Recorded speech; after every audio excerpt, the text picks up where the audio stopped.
अब प्रथम स्थान हासिल गर्न त सबै 8 टिमै प्रथम हुन्छु भनेर नै आएको हो। त्यसमा पनि अब विदेशी खेलाडी भएको नाताले हामी थर्ड हुनु पनि हामीलाई अब राम्रै हो यो अवस्थामा, किनकि पाकिस्तानका त्यो टप प्लेयरहरू आएर खेल्नुभयो।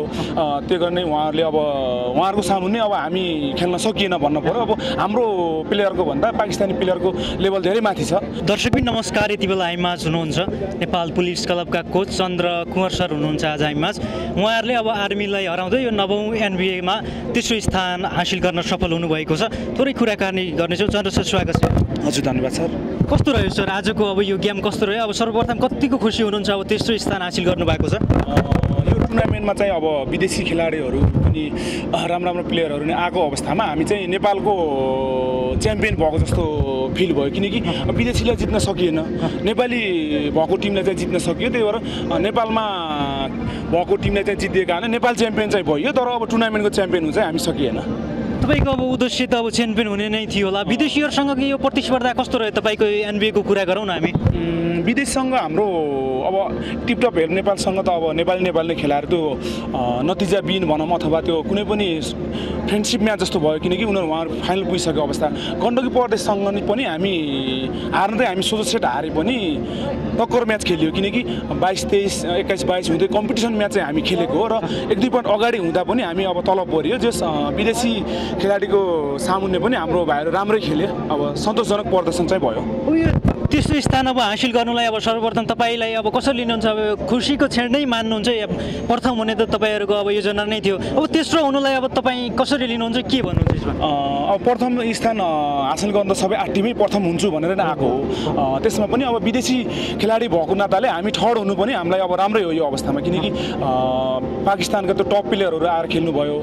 त्यो गर्ने उहाँहरूले अब उहाँहरूको सामुन्ने अब हामी खेल्न सकिएन भन्नु पर्यो। अब हाम्रो प्लेयरको भन्दा पाकिस्तानी प्लेयरको लेभल धेरै माथि छ। त्यो कारणले गर्दा पनि अब हामी थर्ड हुनु पनि हाम्रो लागि अब खुसीको विषय भयो। अब आर्मीसँग खेल्नुभन्दा अगाडि तपाईँको तयारी कस्तो थियो? पहिलाको भन्दा सुधार थियो होला, के थियो सर? यस्तो भयो, अस्ति हाम्रो लिगको चरणमा चाहिँ आर्मीसँग हामी जुन रूपले अब पछि परियो, हामीलाई के थियो भने अब अहिले लिगमा हारे तापनि अब थर्ड प्लेसको लागि भयो भने हामीले राम्रो गर्ने छौँ भन्ने मनमा थियो। जस सोचे अनुरूप मेरो भाइहरूले राम्रो खेलिदिनु भयो, त्यसमा खुसी नै छु। अब अस्ति आर्मीसँग हार्नु भएको थियो, आज के त आज झन् दबाब थियो होला तपाईँहरूलाई होइन? अस्ति हराएको टिमसँग कतै हारिन्छ कि भन्ने पनि लागिरहेको थियो होला? थियो, अब किनकि अस्ति अब 2 दिन अगाडि हारेको म्याच, अब आज आएर अब फेरि कस्तो हुन्छ मनमा त खुल्दुनी त थियो नै। अब हारिन्छ कि जितिन्छ भन्ने चाहिँ थियो, तर हाम्रो भाइहरू चाहिँ एकदम हाई मोरलका साथ खेल्नुभयो। अस्ति हारेको भए पनि अहिले चाहिँ जित्नुपर्छ, थर्ड प्लेस भने हुनुपर्छ भन्ने मनमा फिल भएर खेल्नुभयो। त्यसले गर्दा पनि हामी थर्ड हुन सफल भइयो। टोलीको अब सहकार्य कस्तो रह्यो त सर्वप्रथम अब यो एनबिएमा हुन्छ नि? यो एनबिएमा चाहिँ हामीले धेरै प्रयास गरिरहेछौँ जहिले पनि, त प्रायः हामी थर्डमै सीमित भइरहेको छ। हामीले पहिलो दोस्रो एनबिए कप लिग चाहिँ जितेको 69, 70, 71 मा चाहिँ हामी च्याम्पियन थियौँ। तर पछिल्लो संस्करणमा चाहिँ हामी एकदम पछि पऱ्यौँ। पहिलो दोस्रो संस्करणमा चाहिँ यो विदेशीहरू आउने सिस्टम थिएन। त्यो बेलामा म पनि खेल्थेँ, त्यतिखेर चाहिँ हामीले लिगहरू पहिलो दोस्रो त हामीले जितेको हो। त्यसपछिका टुर्नामेन्टहरूमा चाहिँ विदेशी प्लेयरहरू लिएर आउँदाखेरि चाहिँ हामीलाई एकदम गाह्रो भइरहेको छ। के छ अब यसपछिको अब के हुनेछ? अब यहाँदेखि त अब तेस्रो स्थान हासिल गरिसक्नु भएको छ, यसपछि अब तपाईँहरूले के गर्नुहुन्छ? यसपछि अब टाइगर कपको लागि तयारी हुन्छ होला? अब चाहिँ अब 2-3 महिना सायद अब नेपालको अवस्थामा झरी बर्खा हुने कारणले अब हलमा सबै गेमहरू सञ्चालन नहुने कारणले गर्दा पनि अब हाम्रो तयारी चाहिँ अब भयो भने अब लामाचौर कप होला। अनि त्यसपछि चाहिँ अब दसैँपछि चाहिँ अब हाम्रो नयाँ भाइहरू नि समेटेर टिम तयारी गर्ने योजना गराइरहेको छौँ। त्यतिन्जेल चाहिँ अब हाम्रो ट्रेनिङलाई चाहिँ टिम तयारीलाई नै समय दिनेछौँ। के छ सर, के छ तपाईँको?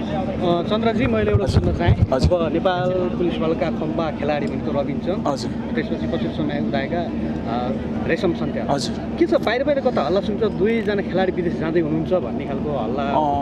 यस्तो छ, रेशम भाइ त अब उहाँको फ्यामिली नै अब अमेरिकामा हुनुहुन्छ होइन। उहाँ चाहिँ अब बसुन्जेल हामीलाई खेल्छु भनेर साथ सपोर्ट गर्नुभयो, उहाँलाई एकदम धन्यवाद दिन चाहन्छु मैले, किनकि उहाँले बिना स्वार्थ म पुलिस क्लबको लागि खेलिदिन्छु भनेर जुन रूपले हाम्रोलाई सहयोग गरिरहनु भयो नि, उहाँलाई विशेष धन्यवाद चाहन्छु। र पछि पनि उहाँ गएर पनि अब अमेरिकामा बसे पनि राम्रो होस्। अब नेपाल आउँदाखेरि त उहाँ खेल्न सक्ने अवस्था भयो भने हाम्रो क्लबले फेरि पनि स्वागत गर्न तयार छ।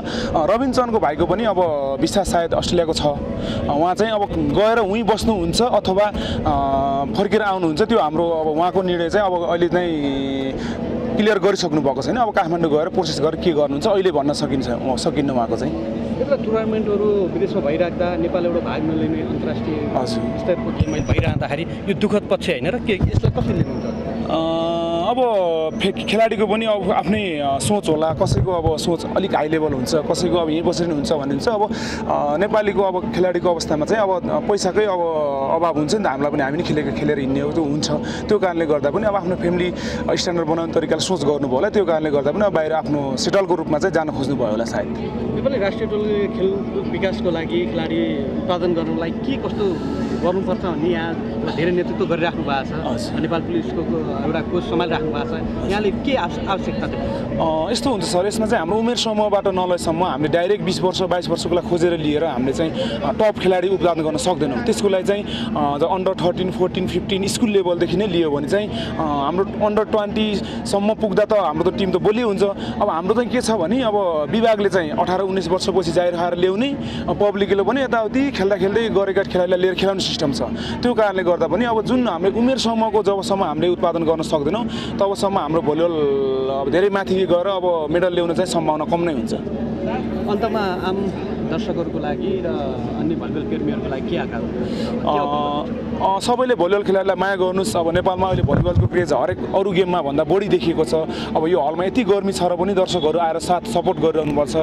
त्यो कारणले गर्दा पनि अब नेपाली विदेशी हजुरहरूले मन परेको टिमलाई सबैलाई सपोर्ट गर्न सक्नुहुन्छ, तर खेलाडीहरूलाई अब अनावश्यक नभनिदिनु होला, खेलको मजा लिनु होला, मजाले खुलेर लिनु होला, त्यही भन्न चाहन्छु।